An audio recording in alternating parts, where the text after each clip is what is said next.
সামনে টেস্ট পরীক্ষায় ভাই তারাই ফেল করবা যারা সৃজনশীল প্রশ্ন সলভ করতে পারো না। দেখো তোমরা প্রচুর থিওরি পড়ে যাও, প্রচুর সূত্র পড়ে যাও, তারপরেও পরীক্ষার হলে গিয়ে যখন প্রশ্নটা দেখবা তখন এরকম অনেকের মনে হয় যে উদ্দীপকের মারপ্যাচ বুঝতেছি না, উদ্দীপকের ভাষা বুঝতেছি না, প্রশ্ন কেমনে করছে, কোন সূত্র অ্যাপ্লাই করব এগুলো ধরতে পারতেছি না। তো এই প্রবলেমে যারা থাকবা বা এই প্রবলেমটা যাদের আছে তারা টেনে টুনে পাসও করতে পারবা না, আর ভালো মার্কস পেয়ে যদি পাস করতে চাও সেটাও কিন্তু সম্ভব না। তাই প্রশ্ন সলভিং এ বস তোমাকে আগে থেকেই হইতে হবে, তোমাকে আগে থেকে জানতে হবে কি ধরনের প্রশ্ন আছে এন্ড সেগুলো সলভ করার যে কৌশলগুলো সেটা তোমাকে শিখতে হবে।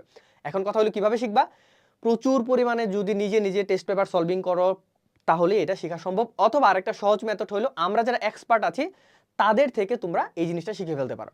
সো তাই আমরা বিজ্ঞান ক্লাসের এক্সপার্ট টিম মিলে কিন্তু আমাদের স্পেশাল একটা কোর্স বের করেছিলাম, সেটা হলো এইচএসসি 25-এর ক্র্যাশ কোর্স, যেটা হলো সৃজনশীল স্পেশাল একটা কোর্স। সিকিউতে তুমি বস হয়ে যাবে এই কোর্সটা করলে, মাত্র 350 টাকা ফিজিক্স কেমিস্ট্রি ম্যাথে সিকিউতে বস হবা। সো এই কোর্সে কিভাবে সাজাইছি, এই কোর্সের কিছু ক্লাস তুমি যদি আসলে ফ্রি করতে চাও, মানে কোর্সের ক্লাস করলে যে আসলে তুমি সিকিউতে প্রশ্ন কমন পাবা, সিকিউতে বস হয়ে যাবে, এই সব কিছু বিস্তারিত জানতে চাইলে জাস্ট এই ভিডিওতে একটা ক্লিক করো, আমাদের ওয়েবসাইটে চলে যাও, সেখানে সব কিছু বিস্তারিত সাজানো আছে, বেশ কিছু চ্যাপ্টারের ফ্রি ক্লাসও দিয়ে দেওয়া আছে।